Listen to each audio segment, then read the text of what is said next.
Under the hood, finance is all about comparing cash flows over time. And this is complicated by time value of money, right? The idea that the value of a dollar today is not going to be the same in the future or in the past. So the value of money changes over time. But that presents a problem when we are comparing cash flows, right? It's apples to oranges comparison. So we cannot add them up, we cannot subtract when we have cash flows that occur at different points in time.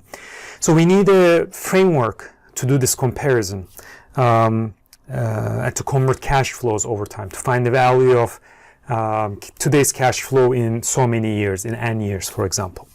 So we're going to have a set of formulas that will allow us to convert the value of cash flows over time, go to the future and go back to the past.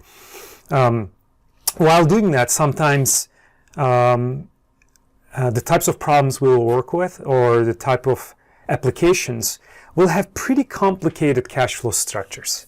Okay, not to start with. We're going to start simple, but eventually we're going to arrive at some more complicated cases. It is going to be especially important then to be able to visualize the timing of cash flows.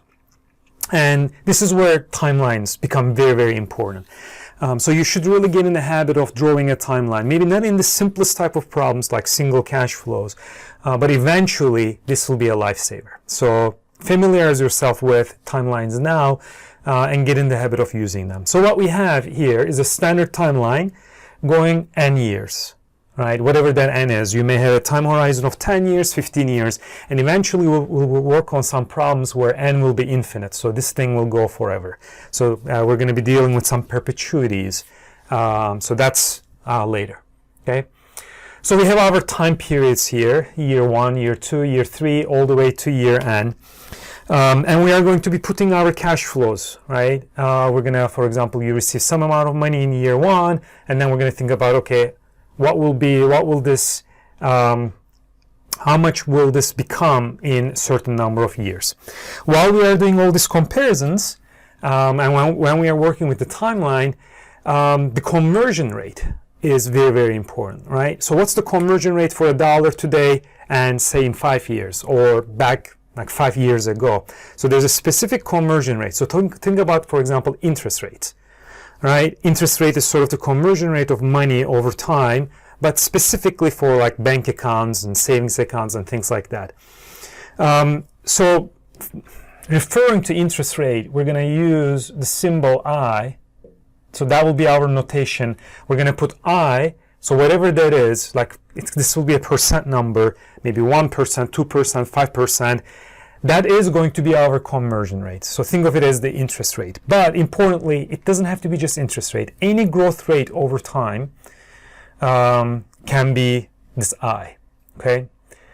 So we're going to write it on the top left of our timeline. I equals something like 2%, okay? So this is what powers our conversion over time. And then we're going to write cash flows. So for example, $200 under year 1 as an example, okay? There's one thing that's really, really important about timelines is the timing of cash flows, because we have these years here. So when we say, for example, you receive $200 in 1 year, that's exactly where we would put it.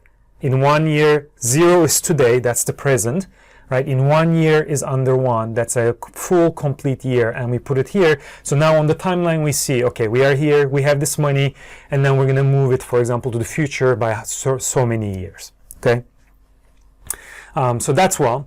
But the thing is, where things get complicated is, so this is $200 in 1 year. But what if I told you you receive another, say, $400 at the end of year 3, okay? So $400 at the end of year 3. Okay, so you may have a question, for example, if you receive or if you deposit $400 in a savings account at the end of year 3, where on the timeline would this go? Okay, so what you need to be careful about is this end of year 3. So think about this. We have year 1, year 2, and year 3. At the end of year 3 is actually here.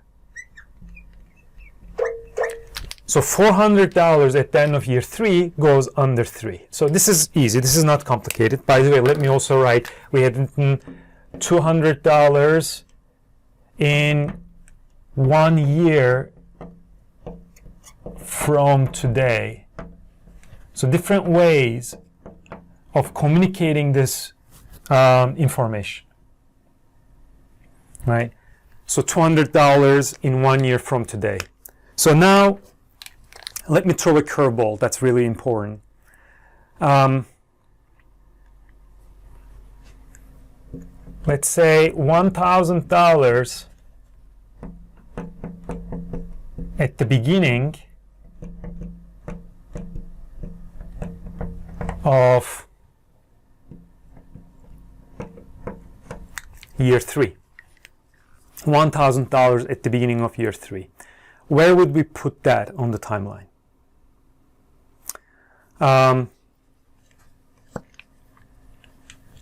Year 1, year 2, year 3. So this is our year 3, right? This is the end of year 3. And the beginning of year 3 is going to be here under 2, okay? Which is the same thing as end of year 2. So beginning of year 3 is the same thing as end of year 2. So we need to put it under 2. So that's where that $1,000 goes.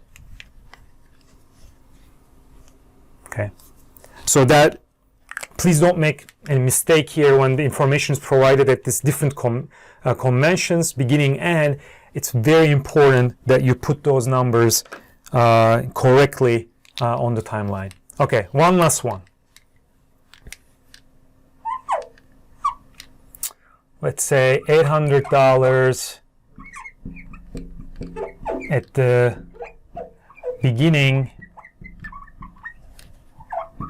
of year 1. $800 at the beginning of year 1. Where do we put that? So think about that for a second. $800 at the beginning of year 1. So we have our year 1 here. End of year 1 is under 1.